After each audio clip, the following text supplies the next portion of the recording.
လို့ပြောတယ်လေဆိုပြီးတော့ဒိုးွားတယ်ထီးလေးကင်ပြီးတော့ဘယ်ကိုဒိုးွားလဲဆိုရင်အာကစားပွဲလို့မှတ်လိုက်ပါမယ်လို့ပြောပြီးဒိုးွားတယ်ထီးလေးကင်ပြီးတော့ဒိုးကင်အာကစားပွဲ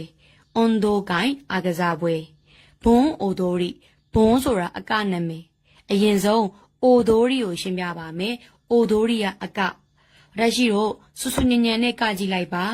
အိုတဲ့လူတွေဒိုးွားတယ်ဘာလို့လဲဆိုရင်ကနေလို့ပေါ့နော်အိုတဲ့လူတွေဒိုးွားတယ်ဘာလို့ဒိုးလဲဆိုရင်ကနေလို့ကိုရီလူငယ်တွေစုညံအောင်ကနေအိုတဲ့လူကြီးတွေဒိုးွားတယ်ဒါဆိုရင်အိုဒိုရီကအကဖြစ်သွားပြီအိုတဲ့လူတွေဒိုးွားတာအကကနေလို့ဘာအကကနေလဲဆိုတော့ဘွန်းအိုဒိုရီဘွန်းအကကနေတယ်လို့မှတ်ပါမယ်အဲ့ဒီအကြောင်းလေးကိုကြားဘူးနာဝါလေးရှင်းပြပါမယ်ဂျပန်မှာကသူတို့တွေဒီဥပမာကိုရီသတင်းကျွတ်မှာလူကြီးမိဘတွေကိုကြော့တယ်လို့ပဲသူတို့စီမှာလည်းအဲ့လိုအချိန်ခါမျိုးမှာဆိုရင်သူတို့စီကိုစုံသွားတဲ့လူကြီးမိဘတွေရဲ့ဝိညာဉ်တွေကပြန်လာတယ်လို့ယူဆပါတယ်ပြီးလို့ရှိရင်ဝိညာဉ်တွေကပြန်လာပြီးလို့ပြန်ပို့တော့မဲ့အချိန်ဆိုရင်တနည်းအားဖြင့်ပြောတစေပြည့်နှင်းတယ်လို့ပေါ့နော်ဒီဝိညာဉ်တွေသူတို့ကယူဆတာသူတို့စီကိုပြန်လာတယ်လို့ယူဆတော့ပြန်ပြီးတော့ပြန်အောင်လို့ပြန်လိုက်ပို့တဲ့အခါမှာဒီလိုမျိုးဘုံတွေအဲ့လိုမျိုးအကတွေနဲ့ပြန်လိုက်ပို့ကြပါတယ်အဲ့လိုမျိုးအချိန်မှာကတဲ့အကကိုဘွန်းအကလို့ခေါ်တာမလို့ဘွန်းအိုဒိုရီဘွန်းအကလို့မှတ်ထားပါမယ်အချို့တွေကတော့တစေနှင်းအကလို့ခေါ်ကြပါတယ်အရင်ဆုံးပြန်မှတ်ရင်အကတယ်ဆိုတာကအိုတဲ့လူတွေဒိုးအောင်ကလို့အိုဒိုရီကအကနာမည်ကဘွန်းဆိုတော့ဘွန်းအိုဒိုရီဘွန်းအကလို့မှတ်ထားပါမယ်နောက်တစ်ခုကဖူရီမာကတ်တိုမာကတ်တိုကမာကတ်ဈေးကိုပြောတာဖရီနီးပါးရနိုင်တဲ့ဈေးလို့မှတ်လိုက်ပါမယ်ဂျပန်မှာအစအစရဈေးကြီးပါတယ်အဲ့ထဲမှာမှအဟောင်းတွေကိုပြန်ရောင်းတဲ့ဟာတွေဆိုရင်တက်တာတယ်ပေါ့နော်ဖရီနီးပါးရနိုင်တဲ့တက်တာတယ်ဆိုပြီးတော့ဖရီနီးပါးရနိုင်တဲ့ market တို့ free market တို့အဟောင်းဈေးလို့မှတ်လိုက်ပါမယ်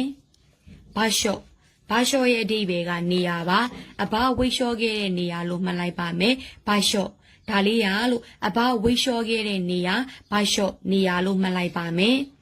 volunteer တော့ volunteer ပေါ့နော်ဒါဆိုရင်ဒီကနေဒီအထိပြီးပါပြီဒီအောက်ပိုင်းလေးတွေဆက်ရှင်းပါမယ်ဒီမှာဆိုရင်ဒီနေရာလေးမှာ sign food ကပတ်စံအိပ်ပါဆိုင်းက food ဆိုတဲ့အစားအစာတွေကိုပတ်စံရင်ထဲကပတ်စံနေနဲ့ဝယ်ကျွေးတယ်ပေါ့နော် sign food ဆိုင်းက food အစားအစာတွေကိုဘယ်ကနေဝယ်ကျွေးလဲဆိုရင်သူ့ပတ်စံရင်ထဲကနေဝယ်ကျွေးနေတယ်မှတ်ပါမယ် sign food ကပတ်စံအိပ်ပါ sign food ကပတ်စံအိပ်ပါဂေါ်ပြားစာမိတာအမိုက်တွေလေဂေါ်မိကအမိုက်လို့မှတ်ထားပါမယ်ဂေါ်မိကအမိုက်ပါခိုကိုင်းဂီဂျီတို့ကကြတော့လွတ်တော်အစာဦးခိုကိုင်းဂီဂျီတို့ကလွတ်တော်အစာဦးခိုခဏထားမယ်လိုအပ်တဲ့အစာဦးတွေကင်နေခိုင်းကြီးခိုကိုင်းဂီဂျီတို့မှာကိုတိတာဘာတွေပါလဲဆိုရင်ခိုင်းကြီးကိုမြင်လားမသိဘူးခိုင်းကြီးကအစီအဝေးလေအစီအဝေးအချိန်မှာကြီးဆိုတာအချိန်အချီကြီးနီကြီးဒိုးရတယ်လေခိုကိုင်းဂီဂျီတို့ကြတော့အတန်ထွက်ရင်တော့ခိုကိုင်းဂီဂျီတို့ဒါပေမဲ့စာထဲမှာခိုင်းဂီဂျီတို့အစည်းအဝေးအချိန်မှာဒိုးရတာကဘယ်ကိုလဲဆိုရင်လွတ်တော်အစာဦးလို့မှတ်လိုက်ပါမယ်ခိုကိုင်းဂီဂျီတို့ကလွတ်တော်အစာဦးပါဟေးဂျီဆုကဂျာရဲ့ဟဲကျင်တိုင်းဟဲလို့မရဘူး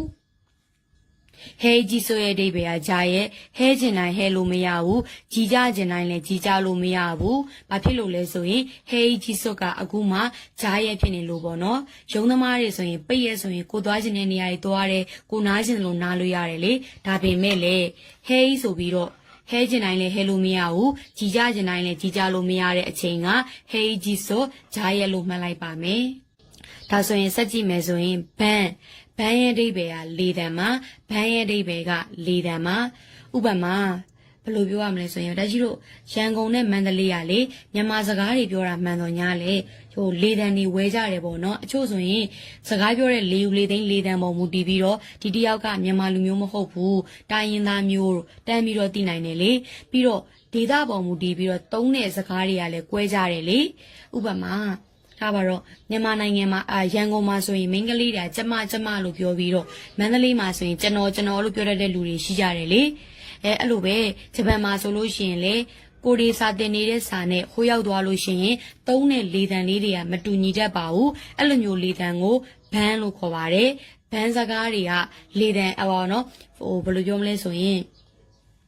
ဘန်းစကားတွေလို့မှတ်လိုက်ပါမယ်ဘန်းစကားတွေပေါ့နော်ဘန်းဟိုဒေတာပေါ်မူတည်ပြီးတော့ဘန်းစကားတွေ꿰တယ်မှတ်လိုက်ပါမယ်ဘန်းရဲ့အဓိပ္ပာယ်က4တန်လေဘန်းရဲ့အဓိပ္ပာယ်က4တန်သို့မဟုတ်လေကိုဒီဟိုလေယူလေသိန်းနေဒေတာသုံးစကားတွေမသိရင်ဘန်းခံရမယ်လို့မှတ်လိုက်ပါမယ်ဘယ်အချိန်မှာဘန်းခံရမလဲဆိုလို့ရှိရင်ဒေတာသုံးစကားတွေသူတို့နိုင်ငံရဲ့လေယူလေသိန်းတွေမသိရင်ဘန်းခံရမယ်လို့မှတ်လိုက်ပါနော်ဘန်း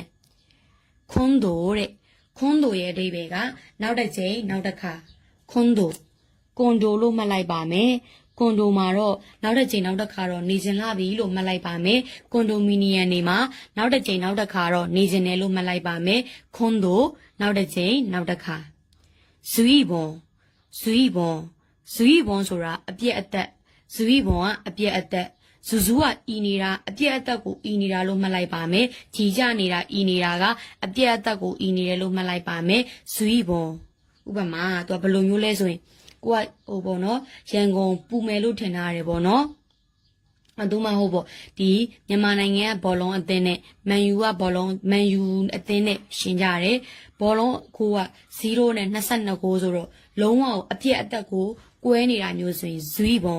သူကမှန်းထားတာထက်ပေါ့နော်မှန်းထားတဲ့အနေအထားထက်တာလွန်နေတယ်ဆိုရင်ဇွီးပုံသုံးလို့ရတယ်ပေါ့နော်ဇူဇူဤတာကအပြည့်အသက်ကိုဤတယ်လို့မှတ်လိုက်ပါမယ်ဇူဤဘွန်မှန်းထားတာထက်ကိုပို့ပြီးတော့ဤနေတယ်လို့မှတ်လိုက်ပါမယ်ဇူဤဘွန်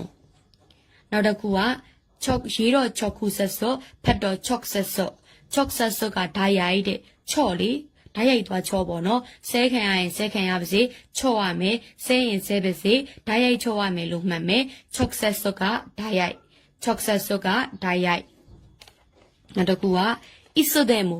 ဣစုကအချိန်နေဒဲမိုပိုင်ဖြစ်ဖြစ်ဣစုတဲ့မို့ဘယ်အချိန်ပဲဖြစ်ဖြစ်ဘယ်အချိန်မဆိုပေါ့နော်ဒုခိုကနေရဒုခိုတဲ့မို့ဘယ်နေရာဖြစ်ဖြစ်ဓာရီတဲ့မို့ဘသူဖြစ်ဖြစ်နန်းတဲ့မို့ဘာဖြစ်ဖြစ်ခွန်းန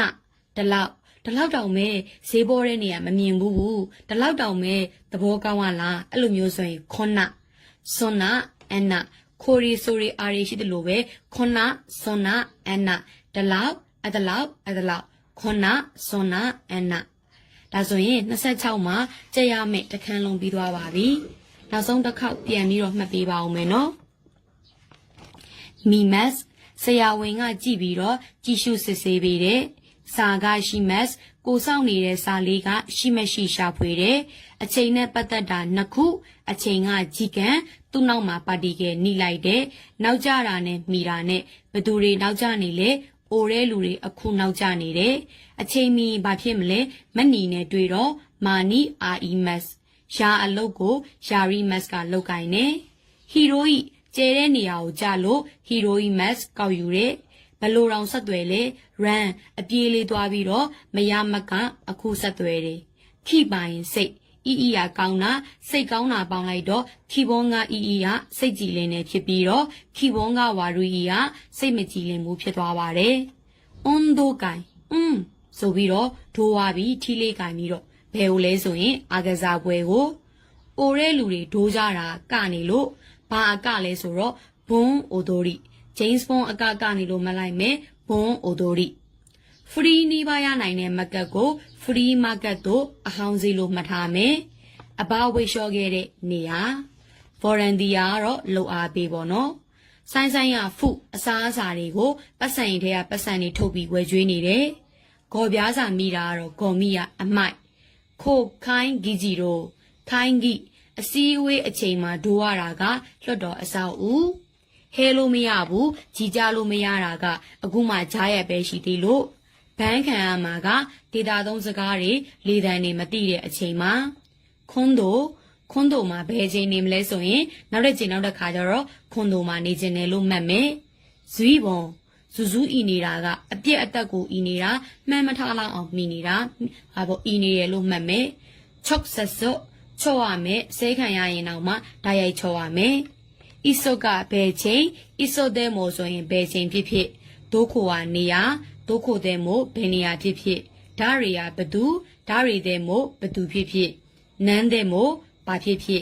ခုနတလောက်စွန်းနာဟိုလောက်အန်နာဆိုရင်အတလောက်လို့မှတ်ထားပါမယ်ဒါဆိုရင်အခန်း26အတွက်ကြက်ရမယ့်မီနင်းတွေကိုအတန်ချပေးပြီးရှင်းပြပေးပြီးမှတ်နည်းအလွယ်လေးနဲ့မှတ်ပေးပြီးဒီမှတ်နည်းအလွယ်လေးတွေကတက်ရှိစိတ်တင်ပေါ့နော်ခေါင်းထဲကိုအကုန်လုံးဝင်မသွားဘူးဆိုရင်တော့မှကျောင်းသားတွေမိမိတို့ဘာသာကြက်ထားတဲ့စာရင်တော့အနှဲငယ်တော့တတ်သွားမယ်လို့ထင်ပါတယ်အဲ့ဒီမှတ်နည်းလေးတွေအတိုင်းကျွမ်းကျင်ကျင်ရအောင်လို့ကြက်ထားပေးပါ20ခွန်ရောက်လို့ရှိရင်လေနောက်တစ်ခန်းတင်လို့ရှိရင်အကျွေးမကြံနေအောင်ကြက်ထားပေးပါနော်ကျေးဇူးတင်ပါတယ်